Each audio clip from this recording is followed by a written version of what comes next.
we should talk about the FonziVerse. The FonziVerse. Yeah, because one of my favorite party games, really, which is saying why no one invites me to parties, it's like, okay, guys, name all the spin-offs of Happy Days. And most people they'll get like 2 or 3, and I always get them with the standout. There's one that no one remembers, but I do. Oh, really? Yep. Yeah, go ahead. I'll quiz you. Well, there's Laverne and Shirley.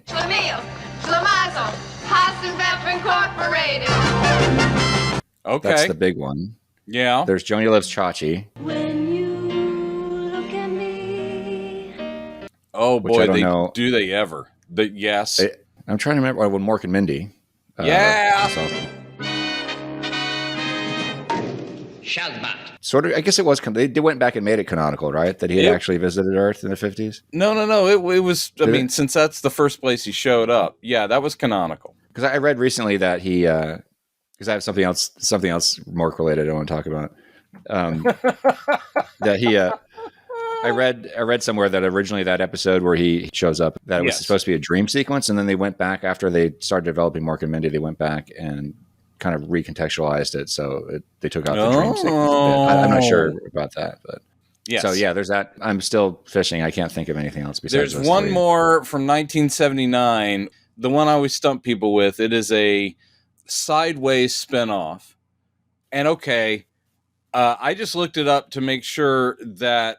I had my fact correct about what it spun off of was Mork and Mindy, which makes it an honorary. Oh, really? Spinoff of Happy Days, which is, it's part of the FonziVerse. It was called Out of the Blue. Out of the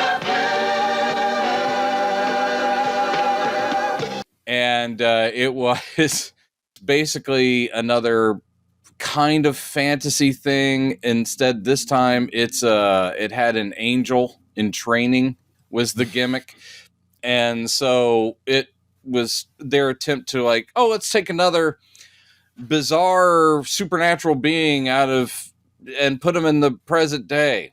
So it had a crossover with Mork and Mindy as a backdoor pilot, and then became a series for 1 season. So Out of the Blue is the one I always get people with. I'm like, yeah, see, ha ha. And you could also include, if you wanted to, it's not a spinoff, but Happy Days itself, of course, came from Love American Style. Love American Style. 1 episode of Love American Style. I vaguely remember that. That is, or vaguely remember Love being American aware of Style that. was and still has one of the most singable earworm themes of the period. What was an anthology show, and so every week it was just another here's a story about love, American style, and one of them was a nostalgic flashback to the 50s with the Cunningham family. Ron Howard was already playing Richie. I think some of the character actors may have changed, but it was basically where Gary Marshall's going, hey, I like these people. Let's do a whole show set in 1955. We'll call it Happy Days. Because I thought there was some kind of connection between that and American Graffiti, which has... no, it has no connection to American Graffiti. Is really? Even though it has the same actor in it. Yeah, same actor. But actually, I think that was just part of, around that time in the 70s, was this huge, as it always happens, when the generation who were kids get to be adults, they get nostalgic for their childhood or teen years. And so basically every 20 years is because right now people are getting all nostalgic for early 2000s. And I'm like, Jesus, good luck, kids. But I mean, same with us. Weird, when I know, we had our, there was a 90s nostalgia kick for a good long while. And I was like, yeah, man, that's awesome. Yeah, I remember what that was like. Cool. But that's what it was. There was a big Grease, obviously, American Graffiti, all these things that were 50s style started to boom. And that was ABC and Gary Marshall being sharp and going, oh yeah, 50s nostalgia. All right, we can do that. And Ron Howard just happened to star in 2 of them. Yeah, he wasn't Richie Cunningham or anything. Anyway, so yeah, the whole thing with the Fonzie-Verse always cracks me up because shows that have multiple spinoffs, and you just go like, wow. Things like, the Mary Tyler Moore Show had 85 million spinoffs. Yeah. Including a drama, including Lou Grant. You're like, what? Right. So that was a time period in the 70s and 80s where they're like going, oh, you liked that supporting character? What if they had their own show? Do you want to follow the adventures of Colonel Potter and Klinger and and Father Mulcahy and Radar after the Korean War? You get AfterMASH. Holy hell. Oh, anyway. Was that was bad? Yeah. I don't remember ever watching that. Oh, no, AfterMASH was pretty bad. It also was just pointless, is the thing. It was just, you miss these characters, we want to show you more. And you're like, but it's not, the setting's gone, the whole kind of every now and then heavy subject matter mixed in with the comedy is gone. It just became a 1950s or early 60s sitcom with, wow, Klinger and his Korean wife. He doesn't dress in dresses anymore. Great. Yay. So wait, what was it, the Mork and Mindy spinoff was called Out of the Blue? Out of the Blue, yes. And who was in it? Anybody, any names? No. Hold on, I still have it open. Honestly, none. I'm looking down the list and there's nobody. Jimmy Brogan was the angel named Random. That was his name, Random. I mean, there was just a character that appeared on Mork and Mindy? Yeah. Here's under its IMDb page, or sorry, Wikipedia page. Here's the little thing where it goes, spin-off debate. Out of the Blue has engendered debate amongst some viewers concerning its precise relationship to Happy Days. The controversy arises from the fact that the first episode of the series was broadcast a little over 1 week prior to an episode of Happy Days, featuring Jimmy Brogan as the character Random. So actually Random, the character, showed up on Happy Days. Wow. Oh, and the crossover with Mork and Mindy was after they started Out of the Blue. To try to, right. They had Mork and Mindy cross over into an episode of a promo thing, right? That makes sense. Yeah, a promo thing. I wonder, was that during Mork's, like, their last crappy season where they were just throwing everything they could? Mork and Mindy did kick around to 81? Somewhere in there? Something because I think now you're stumping me. Because it really, hold on. No, they were always game. Oh, it went till 82. Man, that's amazing. That was past, Popeye and him starting his film career. I'm sorry, if you have the same actor playing the same character and he showed up in the 50s and hung out with, it was an episode called Chachi Sells His Soul. Wow. That's amazing. So yeah, that's definitely a crossover. That's ridiculous. I love that stuff. I just saw a clip. YouTube was one of the things that YouTube just showed to me, probably because I was searching for Mork and Mindy stuff. Show me an episode. YouTube. Show me. Read my mind. It showed me this clip from, I don't know what season. My mind does it know that I'm looking for Mork and Mindy? Sorry. I don't know what season of Mork and Mindy this was, but it's an interesting scene because it features Robin Williams playing himself. So where Mork meets Robin Williams playing himself, and they make just a few offhand jokes about how they look exactly alike, and it's so surreal because the characters who would be most impacted by the fact that they're identical don't even seem to be bothered by it, including Robin Williams himself. He's like, oh, you look like, oh no, he's not she's not a woman anymore, or something like that. I can't remember what he said. But it features his character. The way that scene is written sounds very true to life of how it makes me wonder if Robin himself helped script that scene. Who knows? I got to say that around. You're right that they were getting more experimental. I mean, there are certain concepts that you're like going, that should have been comedy gold. I really enjoyed the idea of our son is Jonathan Winters because they age backwards. That's funny. In concept, I remember watching going, yeah, every now and then that was funny because they're both comedic geniuses. But I do think that there was something where they were like, yeah, Robin, what would make you happy? Do you have an idea? Is there some kind of gag you want us to include? Because I doubt he sat down and he wasn't a writer, other than I don't think he really wrote his own like stand-up material. I think he just kind of mentally composed some ideas and riffed because that was his genius. But yeah, so I'm sure they did just say, hey, I know that you really want to go off and make some movies with Walter Matthau or whatever the hell. Man, The Survivors. I love that movie. Actually, you go back and rewatch it, and it actually is much more resonant now. Oh, I loved it at the time. That's the time. But finish your thought, though. We'll get that. We'll touch on that in a second. No, so I'm sure that's all that was basically them like, oh, this would be kind of clever, and probably Robin Williams is like, yeah, okay, because I can't literally sit on my head for the rest of my life. I can't just do that gag. I can't drink with my fingers for the rest of my life. I remember that when that was the last season, right? When Jonathan Winters came on, that was the final one. I think maybe the last two seasons. Last 2 seasons, yeah. I think I remember thinking that the season was just not only was it just not funny anymore, but it seemed like they were just getting desperate. Yeah, just trying to think of all this wacky crap to keep people interested. Wacky crap. I do remember there was at least one scene I remember. Oh, no, it was the last season. It was. They only brought him back for one. Okay, there we go. That makes sense. The thing with Robin can't not improvise. Even when he's doing dramatic stuff, he winds up improvising. Yeah. So, of course, Jonathan Winters also a brilliant improviser. So there are some scenes I remember in that season of Mork and Mindy where the two of them are just riffing off each other and doing ad-lib stuff. Yeah. So it was I haven't seen that stuff in so long. But anyway. I just remember that, and I'll say this generally, because now that we do this podcast and it's fun to talk and do the whole nostalgia thing, which I know is not what we started out to do, but we're getting old and it's fun to revisit some of the stuff. But when you go back and watch anything that you thought was hilarious when you were 11, it's not.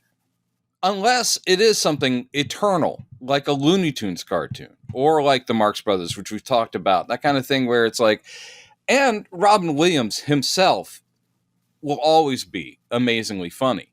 But there's something so sweaty about studio sitcoms, the multi-camera live studio audience sitcoms.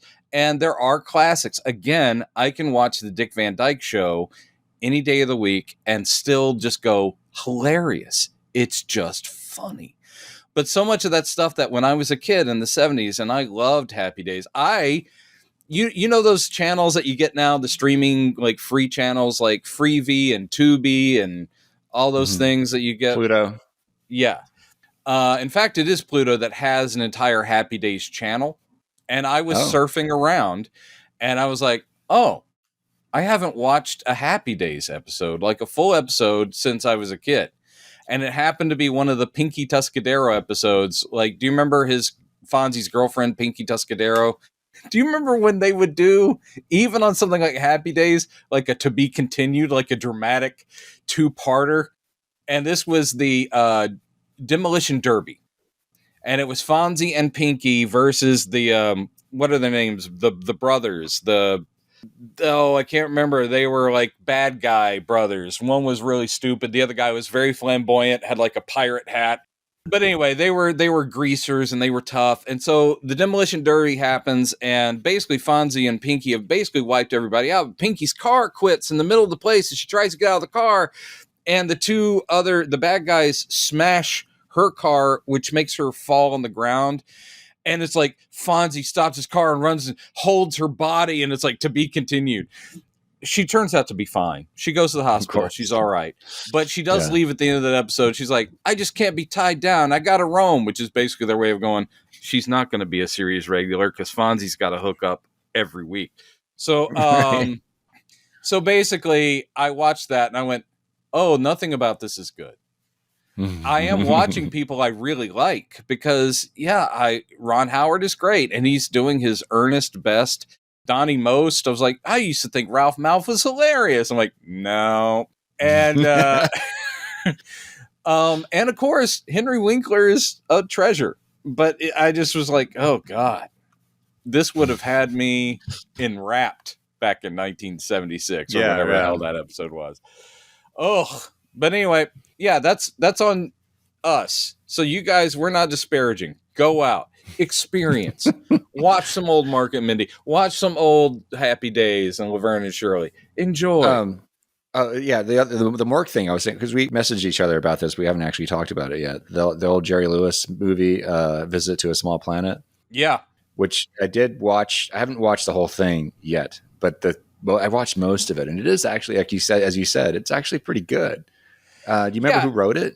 It's based on a play written by a famous author who Robin Williams has made fun of, by the way. There's going to be a strong Robin Williams thread in this. Gore Vidal.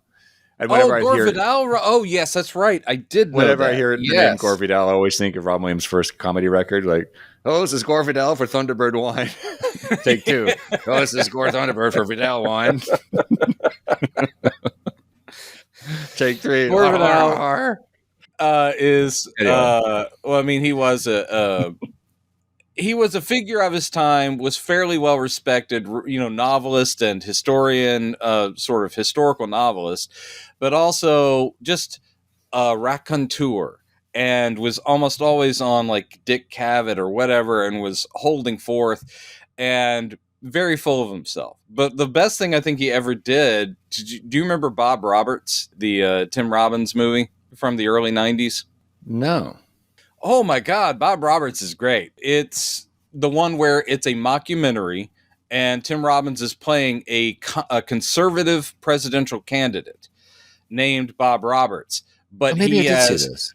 Yeah, he's using sort of folksy leftist stuff to, disguise how fascistic he is. So he sings like folk songs about, how all these people don't need Medicare and that kind of stuff. And everyone's like going, yeah, he's awesome. He's like a rock star, young conservative.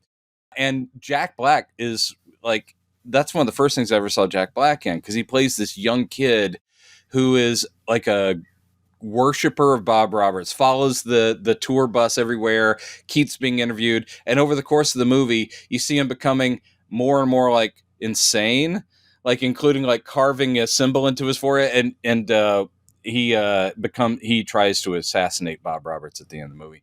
But Gore Vidal plays a character in it who is like the actual liberal, like opponent, and he could act. It's really good. I love the idea that Tim Robbins is like, oh, I know exactly who I'm going to cast for this guy to be the voice of reason and liberalism, and it was Gore Vidal. Very, very good. Tim Robbins refused to ever release a soundtrack album because all the songs were originals that were written for the movie, and they're actually pretty good, and he sings them himself. And he refused to because he goes, people will take these seriously. Yeah, these were meant to be parody. Wow. I don't want this out there like because someone could actually try to use them on their campaign trail or whatever. And he's like, no, you're not getting these songs. It's pretty great. All right. But anyway, the Visit to a Small Planet, written by Gore Vidal. I forget who actually directed it and stuff, but it's a great cast and a very solid 1960 comedy.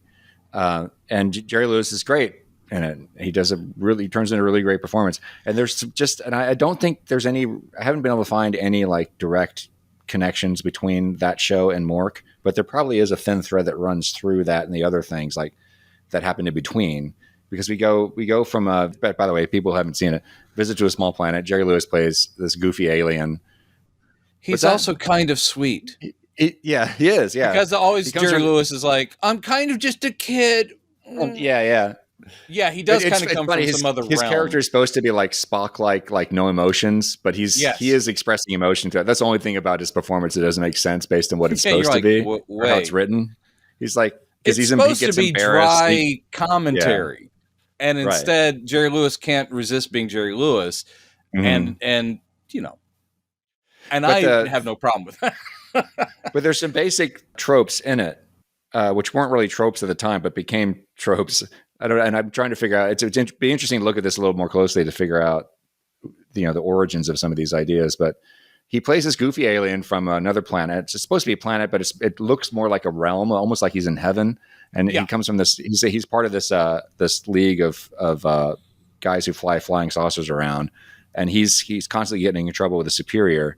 And his character's name is Creton, by the way. Yeah. K-R. Oh, wow. I haven't watched this in so long. Yeah. And so he's obsessed with Earth. So he's constantly going around, flying around Earth in his flying saucer and pissing off his boss because he's not supposed to be over there. And so he's says, you can't do that anymore. And then, of course, he keeps doing it. And he winds up going to Earth. And his boss follows him there and says, okay, look, fine. You can stay here, but you complete this mission, whatever. Good. I forget what it is, like study human emotion or something. But it's very much like Mork. Mork was sent away from Ork because he was annoying his boss. They sent him on this mission to kind of get rid of him, and he's constantly reporting into Orson. Orson's always perpetually frustrated with Mork. Yes, it's very similar, and also even the depictions of Ork in the series were just kind of this plain soundstage with some mild backlighting, and the planet that Creton is from is basically a plain soundstage with fog and stuff, and it's yeah. And there's also a weird connection, for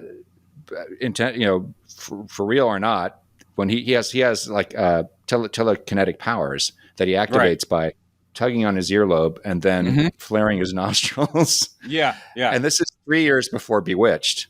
So it's every time he does that, it's like extremely Bewitched. All it's missing is a little sound effect. Dig. It's like, instead of it's his earlobe and his. That's actually that was registered and trademarked. So you just doing that right now, you owe them some money. So there was I forget when Mork premiere was that 70, 78, 79 or something. Oh, I just had it open again. Let me see. So it was nearly 20 years between that movie and that series. But in between, there was My Favorite Martian. But he would have appeared on Happy Days probably in 77. Right. Before that, obviously, there was Bewitched, and there was also My Favorite Martian that came after that. So yeah, one thing I'll say, I don't know. I mean, I think it's a zeitgeisty trope, and it could have been like directly someone going, "What if I did that and did a kind of a twist and da?" But it does go back, that kind of trope of the supernatural being outsider who wants to observe us, and done either seriously or for comedy, that's so there, because literally in 1946 you had It's a Wonderful Life. I knew I'd get to bring it up, because angels very often, like Clarence in It's a Wonderful Life, are very often those kinds of figures pre-science fiction-y stuff. The pulps with aliens and spaceships go back to the 30s really, but as far as public fascination with aliens, that doesn't kick in until literally the year after It's a Wonderful Life. 1947 is where the first UFO flying saucer account sweeps the U.S.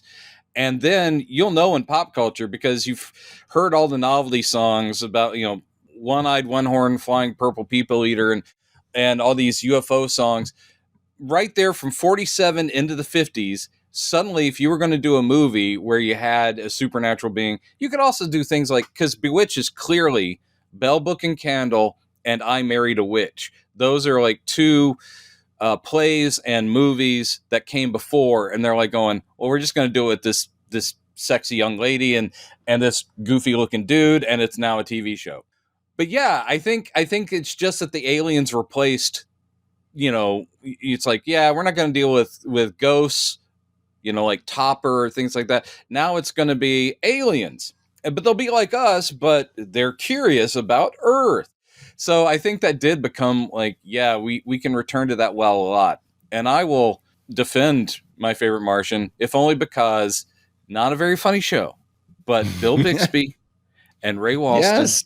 Come on. For the win. Yeah. For the win. Right. FTW. Come on. They're just great. It is like when we talk about things like Kolchak, where I'm like going, even the worst episodes, I don't care, man. Darren McGavin is amazing. So when you hear the like, ha ha ha, the canned laughter on a My Favorite Martian, you might not be laughing along, but you're like going, these guys are great. They are cracker jack. The way they deliver this stuff and the way they play off each other. Great. But anyway, so yeah, I think you're right. I think there's a thread where they're probably like, we could do something like, how when supposedly when you're pitching your scripts to studios, the whole thing about the elevator pitch, where what is the shorthand version of your story because they don't want you to go act one. This happens. So the whole thing of the elevator pitch, I have a feeling that something like Mork and Mindy was literally them going saying something like, kind of like a guy version of Bewitched. Or they're probably sitting there going like, imagine this. You remember that Jerry Lewis movie, Visit to a Small Planet? But we go back weekly with this kooky, crazy alien played by this incredible improvisational comic. So I'm sure they probably did refer to it all the time and go like, yeah. It really is. It almost feels like an extended pilot for Mork, you know, with different characters when you watch it. Yeah. It's uncanny, really. But, and man, he's in that like silver jumpsuit kind of thing. And I want to go back and watch that. That's one that I don't, it's not in my canon of like the really, I've got to rewatch these, but it's not bad at all. And it's definitely preferable to, you know, I'm not going to watch any of those 80s ones. I can't do that. I just can't. What is it? It's the title is a spin on Close Encounters. Is it a slapstick of a different kind or something of another kind? Yeah, because it's Vonnegut, and literally that's a Vonnegut novel. Oh, that's right. And that was literally Jerry Lewis going, oh. Yeah, this is kind of like a little bit more prestigious because it's an adaptation of a novel, and it's me and Madeline Kahn. How could that go wrong? Because she's amazing. Well, it can go wrong several ways. Horrifying makeup, just a weird comic tone that never works because they're both being nutty and also trying to be kind of edgy, and it's Vonnegut, so it's going to have all this commentary, and you're like, no, this isn't working. They're like, I guess, have there been any good movies made from Vonnegut novels? Well, I mean, I know there was. I do like Slaughterhouse-Five, and I guess I've never seen this. Slaughterhouse-Five. It's good, from an old and it's I think probably the earliest adaptation I think of any of his novels, and it's at the right point in the 70s where they're like going, we're not going to shy away from any of it. We'll go dark when it needs to go dark, and I think that's why it didn't get an audience because Vonnegut really doesn't. He's challenging to translate because he is drop dead funny, and then he's going to hit you with something and you're like, damn, tonally he's all over the map. And I think that audiences who go see a movie, they want it to be one thing or another.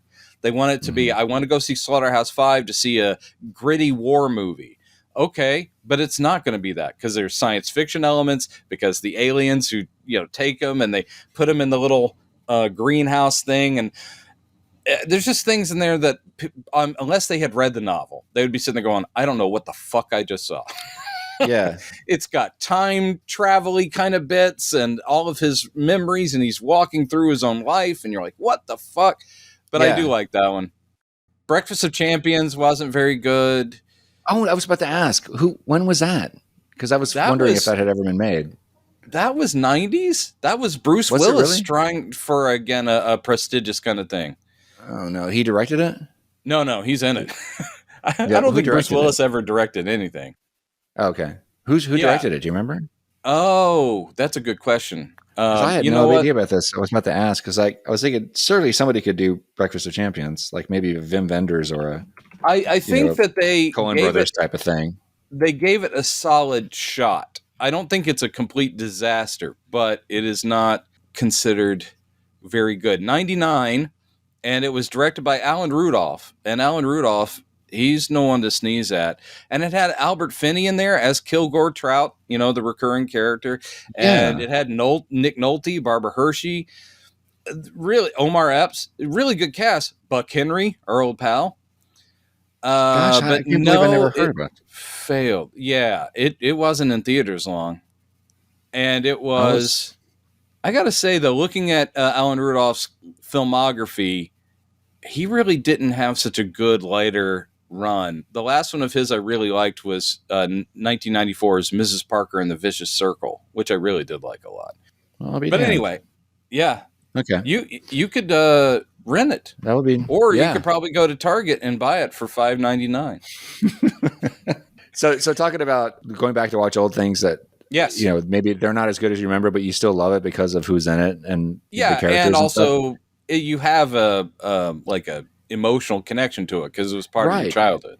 That's kind of how I feel about The Survivors. And I remember loving it when it came out. One of the reasons I remember so fondly is because it was one of the few movies I remember actually seeing at the Alabama Theater, which later became the Book Stop before it, I never saw a movie at the Alabama. I saw Empire Strikes Back there. I saw The Survivors. I saw The Incredible Shrinking Woman. Those are the only three I really remember. Incredible Shrinking Woman. Yeah. I'd be curious to revisit that. I used to think that was hilarious. But I've rewatched The Survivor several times since then. And yeah, it's not amazing, but I mean, come on. Robin Williams, Walter Matthau, Jerry Reed. I know. They're great. The chemistry between the three of them. I wish they had just made like a bunch of like Bob Hope and was it Fred Astaire? No. Bing Crosby. Bing Crosby. That's what I was thinking of. Yeah. If they the three of them just should have just kept making movies till Walter died. They're all completely, I mean, those people should not be in a movie together, but it is one of those things where it worked because it was so unlikely. Their styles are completely different. Walter Matthau, I mean, they're all solid actors. Even Jerry Reed. I'll say I've seen Jerry Reed do some stuff. I was like, you actually had chops. You just got used to, I'm just a good old boy guy. But if that, like in The Survivors, when he's like a badass, you're like, oh no, I'm buying that. So the whole thing is, yes, it's one of those things where you don't think that it'll work, and sometimes it doesn't. That's reminding me of, do you remember, oh crap, I can't remember the name, but it was the drama comedy that had Tom Hanks, young Tom Hanks, as the son of, why am I blanking? Cut this out because, Honeymooners. You're having a me moment. I'm having a you moment. Honeymooners? The great Jackie Gleason? One. Thank you. Jesus Christ, I couldn't bring up Jackie Gleason. Actually, instead of cutting that out, could you extend my brain fog for another 5 minutes? Make it just a still and just loop in me going, the one where they're father and son, and everyone, I remember the lead up to that movie, people are going, the hot new comedy guy, Tom Hanks, who can act with the classic Jackie Gleason, who could do it all. You go back and watch Smokey and the Bandit, and I'm sitting there going, that is a performance for the ages. And I'm not even joking. God, yeah. He's so good. He's so good because that is not a character that he had ever done before, like that kind of Southern dude, and he is nailing it. Mm-hmm. I'm going to go home and punch your mama in the mouth. Fucking love it. But anyway, so Jackie Gleason, and it didn't work. That's one of those things where famously they didn't get along so well. And that, oh, really? Yeah, the critics said, nice try, everybody, but this did not work. Because very different generations, different styles. But I do think in the case of The Survivors, there's a tension you're supposed to be feeling anyway. They're not friends. You know, it's like there's something wrong with all of these characters. Yeah, but they become friends at the end. They become friends. Very long. Right. It's pretty well done, I thought. Oh, yeah. No, I mean, I haven't seen it in years. It was one of those movies, The Survivors was, where they would show it on HBO like 3 times a week for 5 years. Like early HBO, they seemed to have the rights to like 4 movies, and that was one of them. Another one was Arthur. Yeah. It'd be The Survivors, Arthur, and Humanoids from the Deep. You know, they'd have like the 3 movies. Hope you enjoyed these. Here it is again.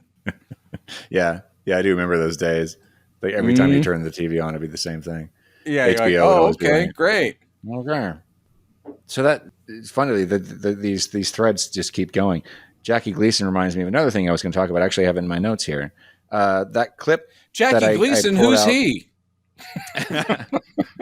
that clip of Animal Crackers that I put out. Oh yeah, which was taken from a couple episodes back of you briefly talking about that one scene in Animal Crackers. There was somebody, and we messaged each other about this. There was somebody on when I put that clip on TikTok. This guy came and said, "Well, that was a real mistake, but it happened in the theater production, and then they wrote it into the script, the film because it was they wrote it in the script." So, and this is an interesting thing because people in those comments, people go, "Oh, you can tell it," and I said, "I disagree. I think if this is true that it's not improvised, this just shows you how good the actors are." So I went and looked because you and I remember you showed me Animal Crackers, ages ago, and I remember you because I care. Yeah, poking fun at the supporting cast who stuck out like sore thumbs in the way that they were acting, most of them. And that scene is a classic example. You've got Louis Soren playing AB the Fishman, and he's like very over the top, like, what, and he's yes. I'm realizing now, I think a lot of that was obviously they're coming from the stage production, so it was vaudeville style, campy acting. And I'm wondering if a lot of I'm sure I'm saying this, it's probably known stuff. There's been so many books written about this era, but early sound I wonder era. if they were deliberate. They're doing this over the top acting to kind of distinguish, so that the Marx Brothers are more in the forefront with their performances. I wonder. What's interesting is, from what I can tell, the Marx Brothers didn't really alter anything about what they did for the films, except maybe the director said, "You guys don't have to shout anymore." But I think the cartoony acting and tone of all the people, including your romantic lovers and all that stuff, is it's definitely from the vaudeville stage. I think the reason that Margaret Dumont, who became the foil for Groucho in so many of those movies, one of the reasons she worked so well in them, and the reason that Groucho's like, please keep doing this, and she's like, I'm the butt of all the jokes, and it's like, but you're the best thing. It's because she was very stage bound, and she was a serious actress, and that made her perfect because she didn't get the joke. And I think some of the other people who are, even broader, it could just be that they were still trying to, in their minds, compete with, like, I want to get a couple laughs myself, because they probably were in the stage show, and they're like going, oh, I can get a great bit in here as AB the Fish, AB the Fish Man, AB the Fish Man. The whistling, I can't do the whistle. Yeah, the whole thing. Oh my god.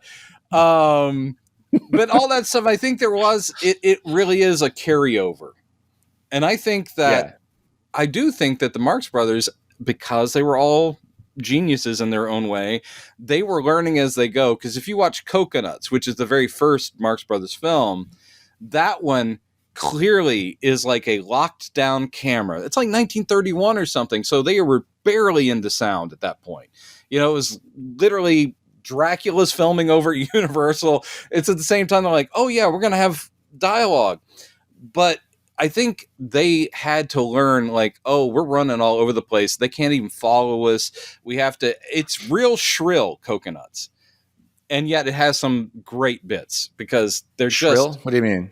Shrill, as in even sound design, because again, the recording isn't great either. So there are bits that just devolve into, you can't understand what anyone is saying, because they're talking on top of each other. They're acting like there's the audience in this, right in front of them in rows. And I think they did in the next movie go, we can pull back a bit and just keep the energy where it was, because we don't need to hit the back of the audience. It would be nice if the directors had said the same thing to, again, all these supporting actors. Generally speaking, they're always good, but Margaret Dumont is always the man. That bit, I think it is also from Animal Crackers. You asked me that tricky question from, was it one of our viewers who said, "What's your favorite Marx Brothers film?" Yeah. He commented on YouTube. It is impossible. Yeah. It's just impossible. Yeah. And also, Marx Brothers movies, generally speaking, are a collection of bits. The one that is a movie, actual, like a story that kind of actually has an arc, I would say, Duck Soup is actually probably their masterpiece. But there are funnier bits for me in some of the others. But that whole thing where he's wooing Margaret Dumont, I think in Animal Crackers, and he goes, I can just see you now, leaning over the stove, making dinner. Only I can't see the stove.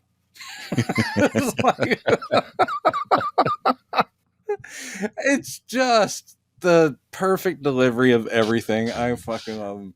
Can't you see I love you?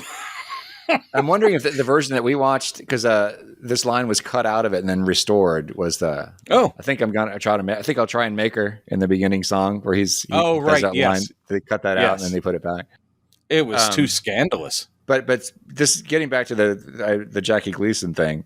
Louis Soren is the actor who played Roscoe W. Chandler or A.B. the Fishman in the Animal Crackers, and he is, as we're saying, overstatedly like bad acting, like what, huh, and but then the moment where he messes the names up, it's so natural, and you realize, and knowing now that was not, I mean that was scripted, he sells it so well, and I went and looked up. Louis Soren later, Mr. Chandler. I mean, sorry, you. Goes, no, I'm. Wait, you're. Yeah, he's like, I'm Spalding. You're Chandler. He does this finger thing. It's like it just seems very like it's actually happening. Louis Soren went on to be. He was a character actor for many years. And there's at least one episode of The Honeymooners that he was on. Oh, it does all tie together. 20 years later, right? Yeah. And he plays a neighbor of. What's the family's name in Honeymooners? Oh, the Cramdens. I'm glad that just popped into my head while I couldn't remember the star's name. He plays a sort of a stereotypical Italian, character. Like, hey, but he's great. And he's not at all like the Louis Soren we see in Animal Crackers. You wouldn't even recognize him just on his performance alone. He's good. He was a really great actor. And there are quotes of where Groucho Marx saying he was one of the best straight men he ever worked with. Oh, that's great. I mean, and again, I was kind of like, wow, okay. So that really was an act, him. Yeah. The overstated thing, that was a style that he was doing. It wasn't. I think it really is. These, especially the first 2 or 3 movies, were stage shows that got adapted to film. And a lot of the times the cast was exactly the same. And they preferred to do it that way. Anytime they got a new script for a new movie, they wanted to take it on the road as a stage show to work out all their bits. They took that shit seriously. So they're like, yeah, the script is good, but we can play with it and we'll come up with our own stuff. And so it's great that was their process, is like, we want to see how this lands in front of an actual audience. So I'm sure most of those people that were in their show were, long time cohorts and talented actors, but it was a different style. You froze up. I don't think you're still there. I don't think you exist anymore, Chad. It's just me here all by myself. And yeah, that's a cue. So, all by myself. This is a pro show. I'm having a day. Let's just say that. So I find that fascinating that you have these people who had spent decades in vaudeville, now transitioning to this new medium and trying to figure out the best way that's also not just Marx Brothers, but if you watch other movies of the early 30s when sound is brand new and you're watching, silent movie actors getting used to sound and have to adjust how they are acting, but also a lot of the performers that become really big W.C. Fields was totally vaudeville, and then, but his style was never, big. It was all the little muttered things, and he becomes a huge film star without having to really adapt his style at all. But you do see the struggle where they're like going, "Oh, how big is too big for the movie screen?" Yeah, it's an interesting time. Had I taken film classes, which I never did, but I would totally have studied that. Because I do love vintage early film. It's great. And sometimes it's terrible. But generally speaking, yeah. Somebody mentioned too, and this is totally true, that the humor of the Marx Brothers, obviously I didn't see them on the stage, but so much of those first 2 movies especially are very much just straight from the stage play. Yeah. Their humor is so timeless in a way. And just the characters they're playing and the way their humor is conveyed. I would say the trickiest one is obviously Chico, but at the same time, he goes past being an ethnic stereotype to he has a character, and it's not just I'm Italian. The character is all about the scams, the gambling, all the stuff, which is actually what he was like in real life. So he basically gets a pass, and he's very funny. And then, of course, the piano bits. I gotta say, I never fast forward through the harp or the piano bits. I love them. The only thing I ever fast forward through are the songs, the romantic lovers, where you have yeah. One of the crooners of the day going, "And you, my love, I will," and I'm like, Jesus, no one cares. No one cares. That's true. I remember you warning me about that before we sat down to watch it the first time. It was like, we're going to fast forward to this part. It's kind of like with the "Can you read my mind" part of it. Exactly. Just get through it. When we get to that scene, I'm fast forwarding, just so you know. Just so you know, because I think it doesn't kill the movie, but it gives it a grievous injury. Yeah. I think I remember Richard Donner saying in the commentary, it's like, this may have been a little, going a little too far here. Yes. I mean, I get it. It is a beautiful piece of music, and the lyrics are not bad. You want to put that over the credits with Melissa Manchester, who did take it to, I think she was the one that took it to the top 10 on the pop charts. Yeah, it did go up the charts. You want to put that over the credits? Great. Because that's what you do with film credits. You put a song with lyrics on it. And you're like going, I didn't know there was a song called "We Are in a Towering Inferno." That didn't exist. But you could have done that and just had that be this very beautiful flying scene with none of that voiceover. Yeah, I'm sure they fixed with editing or something. Yes, and I'm sure they were actually thinking. They probably said, "Margot, can you sing? Because this will be, you can sing it." And I'm sure she's like, "Nope, nope." So what you're gonna get? Spoken word. Yeah. Oof. Yeah, he's right. That is not a good thing. Anyway, moving on. But bouncing back to Animal Crackers too, we done a lot of bouncing in this one. I was rewatching my favorite bit, but one of my favorite bits anyway, is the whole "Hello, I Must Be Going." Oh my God! Hooray for Captain Spaulding and all that stuff. And I love the bit because this is one of those scenes I think you and I were rewinding it and rewatching it. You say, "Look at that!" When he says, "Hello, I must be going, la la," and he turns. Every time he tries to get away, the crowd stops him, and then he tries to fake him out by doing it really quickly, and then he goes. He turns to Zeppo's character, is like, "Oh well," like this, and he does it a couple of times, and he's that moment just strikes me as really sweet because it struck me as this. I know a lot of it was scripted, but they were ad-libbing too, and some of it I think was him goofing around. And Zeppo is his little brother. Yeah. And you see him when he turns him, he does it again. And Zeppo's like, you're like, and it's like, you see this warm moment between brothers in that moment. Like, big brother making a little brother laugh. I gotta say, you can see traces of that in pretty much everything, right up to that terrible TV pilot they did that never got picked up when they were really old. And it was them as angels. Again, we're bouncing back to that. Yeah. And Groucho famously said, "We only took that pilot because Chico needed the money." It's like literally and they're like, "All right, well, Harpo, you in? Okay, let's go do it." And they did this terrible pilot, and it's really good. It didn't get picked because they look ancient, black and white, and they're like, Harpo and Chico are angels on motorcycle going down to help humans, and Groucho's the boss god, and it's like, ugh. Yeah. Don't bring that up ever again. But there's a lot of examples of that where even when they're doing the, like the classic bits, like, see this is the viaduct. Okay, I give viaduct, all that stuff. But it's just this twinkle where it's like Groucho is, of course, always playing like the asshole guy. Mm-hmm. Taking advantage of the poor stupid guy. But there's always this thing where that Chico is not as dumb as he appears, because that's just there. And you also see that Groucho is so amused to be playing off his brother. Everything in those movies is they found things that they could each do and celebrated, making them iconic figures. Groucho still is the best, but Harpo is amazing. The silent stuff, the shtick, it's just endlessly inventive. He's been copied and never matched. Just, you never will. And Chico is great.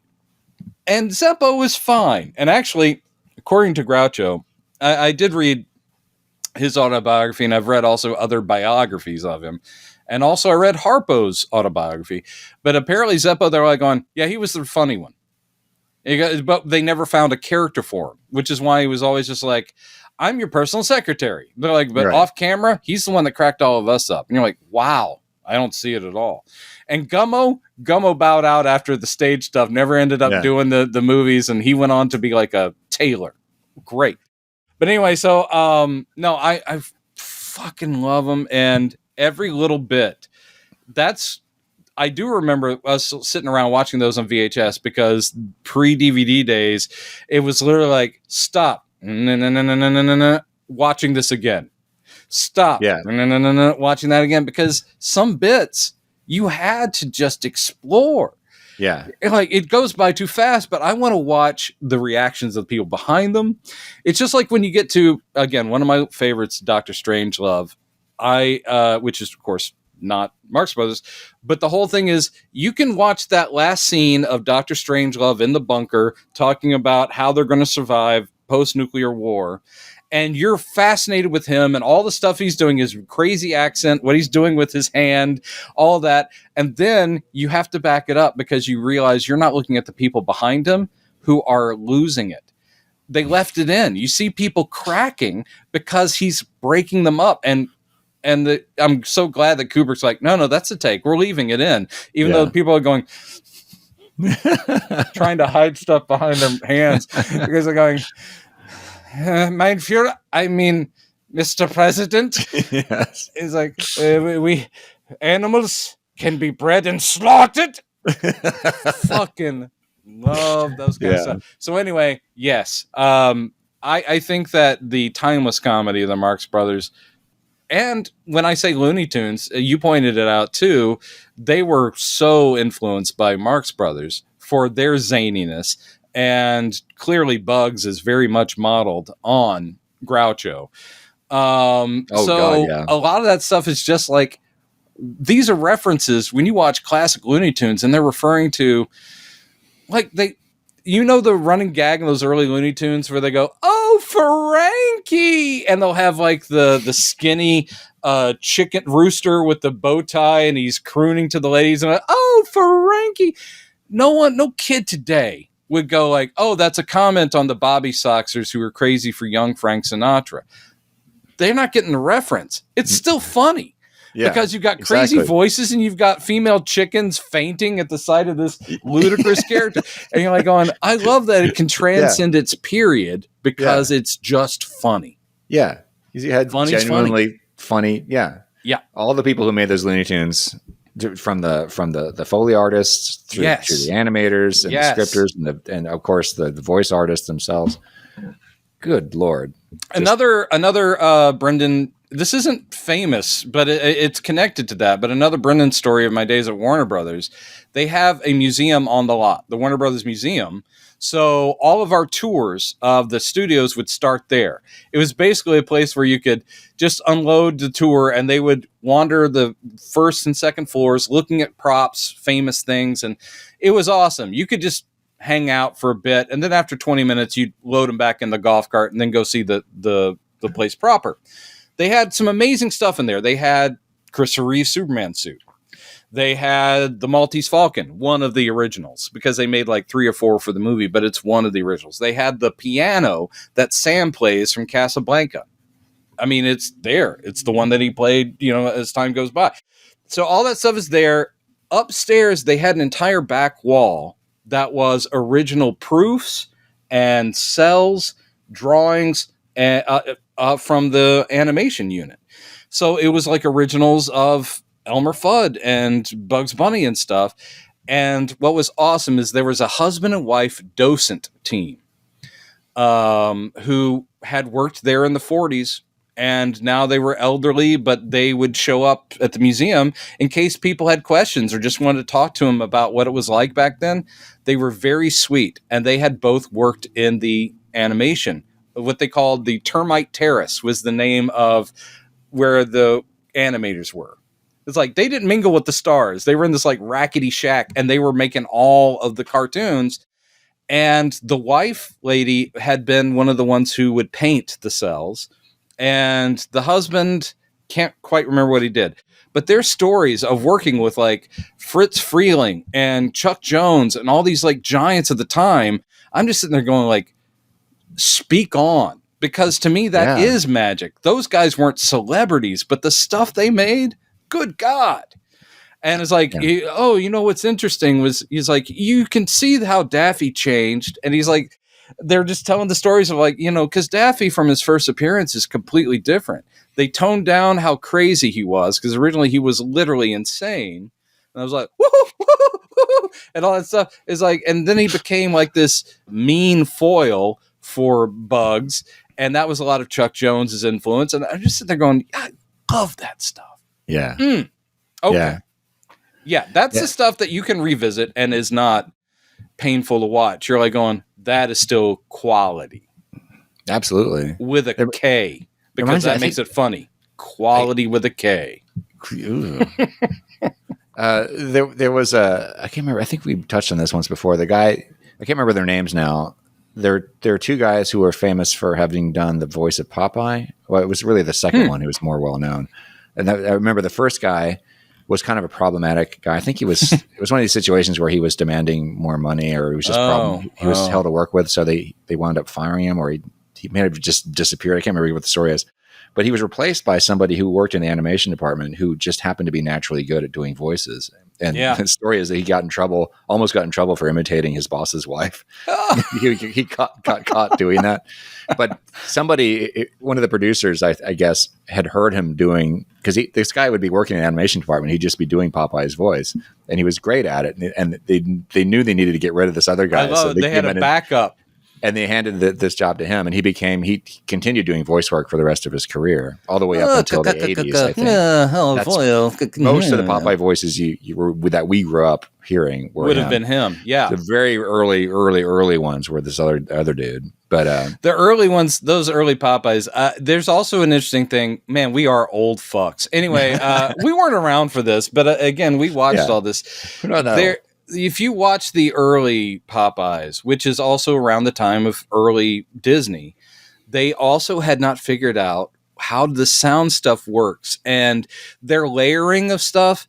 What's hilarious is you can't tell what anyone is saying in the early Popeye cartoons. And it's not just that he's got a weird voice with weird pronunciations. It's also Bluto. They thought that sound for cartoons should just be nonstop.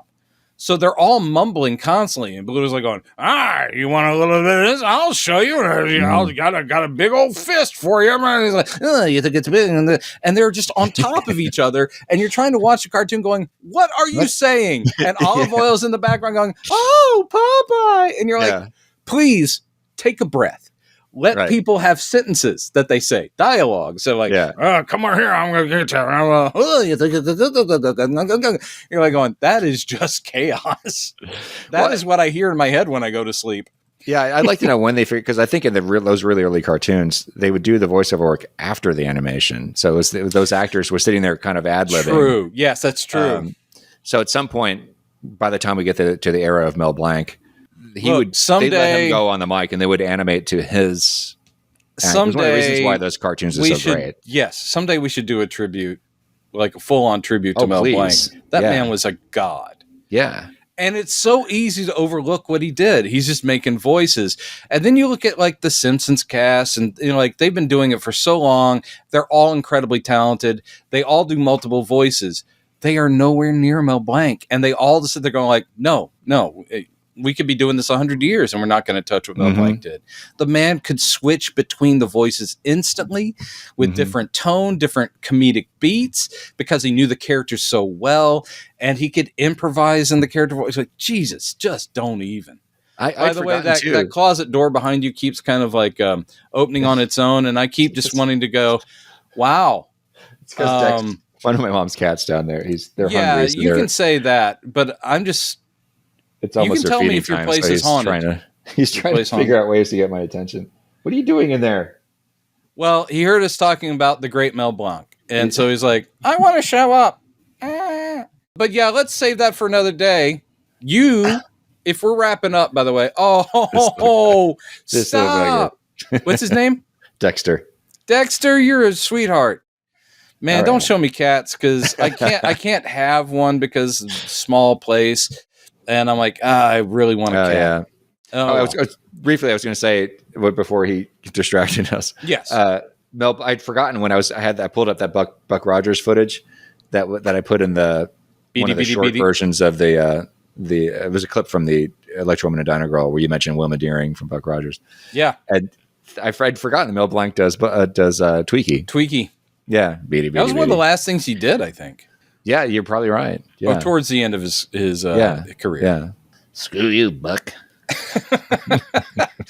It is interesting that I think they had something like towards the end of the series, they realized that his voice was just naturally deepening. And so even Tweaky didn't sound like it was like, oh, really? Yeah. It was like, beady, beady, beady. And they're like, hey, Mel, it's okay, man. Just go take a nap.